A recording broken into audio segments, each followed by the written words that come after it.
اعوذ باللہ من الشیطان الرجیم بسم اللہ الرحمن الرحیم اللہم صلی علی سیدنا و مولانا محمد وعلی آل سیدنا و مولانا محمد وبارک وسلم وصلی علیہ۔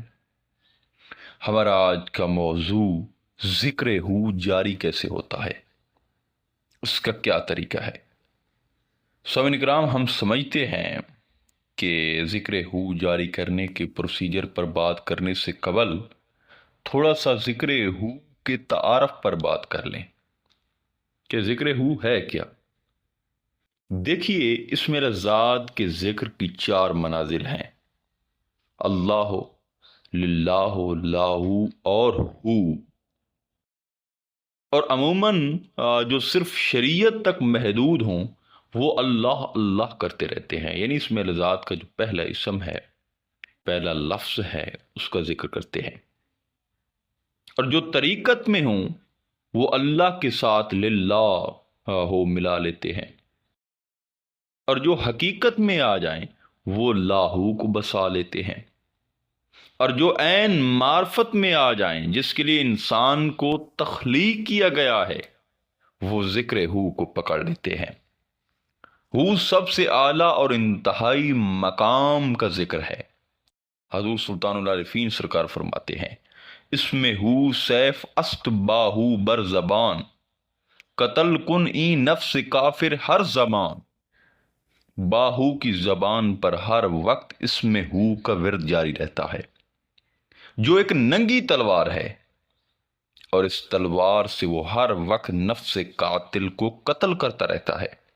سامعین کرام، فقراء اور عارفین نے ہو کو اسم اعظم اور سلطان الاذکار بتایا ہے۔ سلطان العارفین حضرت سخی سلطان باہو پاک فرماتے ہیں، ذاکراں را انتہا ہو شد تمام۔ ذکر ہو ذاکرین کا انتہائی ذکر ہے۔ آپ فرماتے ہیں کہ ذکر ہو کرتے کرتے جب ذاکر کے وجود پر اسم ہو غالب آ کر اسے اپنے قبضے میں لے لیتا ہے تو اس کے وجود میں جو ہے وہ ہو کے سوا کچھ رہتا ہی نہیں ہے۔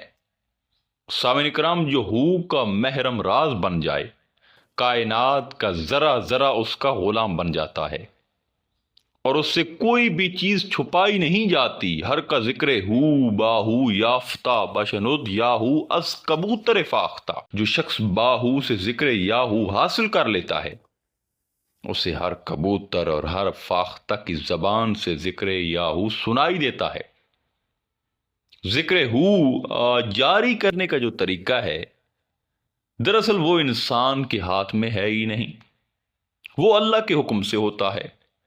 کس کے حکم سے ہوتا ہے؟ اللہ کے حکم سے۔ دراصل ذکر ہو تب آپ کے قلب میں جاری ہوگا سامعین کرام جب اللہ چاہے گا، اللہ کے اذن کے بغیر یہ نہیں ہوگا۔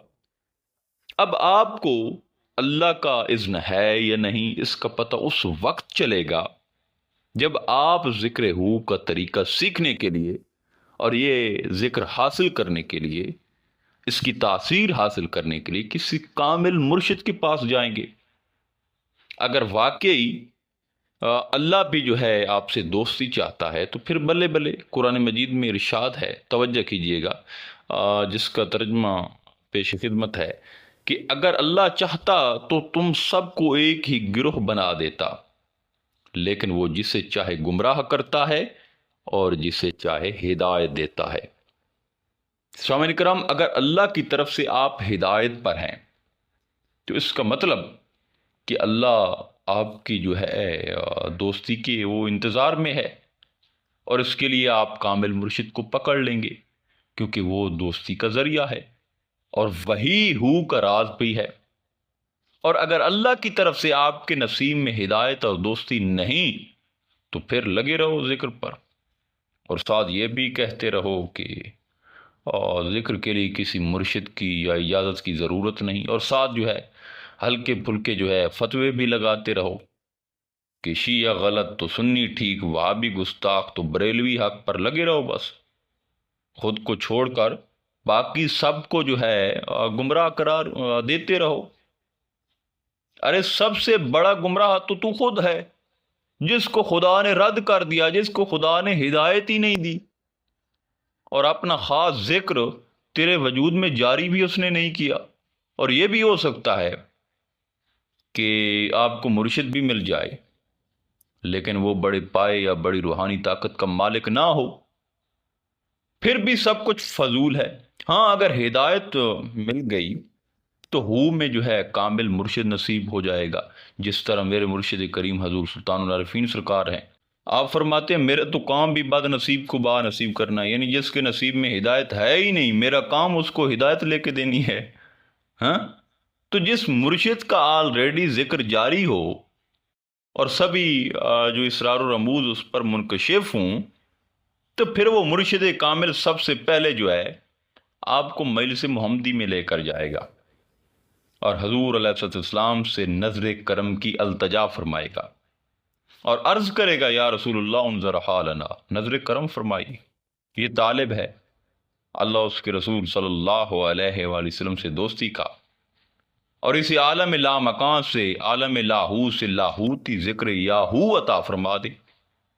یہ سب روحانی طور پر ہوگا، اور ضرور نہیں کہ یہ حال و کیفیت آپ بھی دیکھ رہے ہو۔ یہ مرشد اور تاجدار کائنات کا معاملہ ہے۔ پھر نبی کریم صلی اللہ علیہ وآلہ وسلم کی نور رحمت اور مرشد کی مہربانی سے آپ کو ذکر ہو ظاہری طور پر مرشد دے رہا ہوگا بما تاثیر، اور دریا کی فراوانی کی طرح جو ہے آپ کے وجود میں وہ جو ذکر ہے بہنے لگے گا۔ جب آپ کو اس پروسیجر سے ذکر ملے گا تو وہ آپ کے باطن میں جو ہے سمندر کی طرح بہنا شروع ہو جائے گا۔ ایسے ذکر کا حامل ذاکر خود اپنی مرضی سے جو ہے ذکر ہو پھر کرتا بھی نہیں ہے، اس کے وجود کا بال بال، اس کے جسم کا انگ انگ ہو پکارتا رہتا ہے۔ حضور سلطان العارفین حضرت سخی سلطان باہو فرماتے ہیں کہ جس کے وجود میں ذکر اس میں ہو کی تاثیر جاری ہو جاتی ہے تو اسے ہو ذات حق سے محبت ہو جاتی ہے، اور وہ غیر ما سوا اللہ سے وحشت کھاتا ہے۔ اسے پھر فتووں کا ہوش نہیں رہتا، اسے پھر دنیا کا ہوش نہیں رہتا، اسے پھر اپنے بینک بیلنس یاد نہیں رہتے۔ سامعین کرام، جن کے وجود میں ذکر ہو جاری ہو جائے وہ گہری نیند میں بھی، خلوت میں بھی، جلوت میں بھی، دن میں بھی اور رات میں بھی یاہو پکارتے رہتے ہیں۔ وہ کسی سے نفرت نہیں کرتے، نہ ہندو سے نفرت کرتے ہیں نہ مسلم، ان کی نظر میں سب کچھ برابر ہوتا ہے۔ ان کی طبیعت میں بے چینی یا الجھن نہیں ہوتی۔ ارے ذکر کو بوجھ تو وہ محسوس کرتے ہیں جو کسی مجبوری میں ذکر کر رہے ہو، بغیر اپروول کے، بغیر مجلس محمدی کے دستخط کے جو ذکر کر رہے ہیں، اس کو یہ الجھن ہوتی ہے۔ ذکر ہو جو ہے جب جاری ہو جاتا ہے تو سامعین کرام ہر مجبوری سے وہ بے نیاز کر دیا جاتا ہے انسان، اللہ تعالیٰ اسے دائمی حیات بخش دیتے ہیں۔ حضور سلطان العارفین میرے مرشد کریم حضرت سخی سلطان باہو فرماتے ہیں باہو ہو برد یا آورد برد، ہر کے بائن بینت کے نمرد۔ باہو ہو میں فنا ہو کر زندہ و جاوید ہو گیا۔ اس میں کوئی تعجب نہیں کہ جو عین ذات کو دیکھ لیتا ہے وہ پھر کبھی مرتا ہی نہیں، تو ہو والا تو مرتا ہی نہیں ہے بھائی۔ سامعین کرام، المختصر ہو کا سفر دیکھنے سے شروع ہوتا ہے اور دیکھنے سے ہی ختم ہو جاتا ہے۔ آج کی اس مختصر ویڈیو میں امید ہے کہ ہم نے وضاحت کر دی ہوگی کہ ہو ہے کیا اور کیسے جاری ہوتا ہے۔ انشاءاللہ تعالی ملتے ہیں ایک نئے موضوع میں، تب تک اللہ نگہبان۔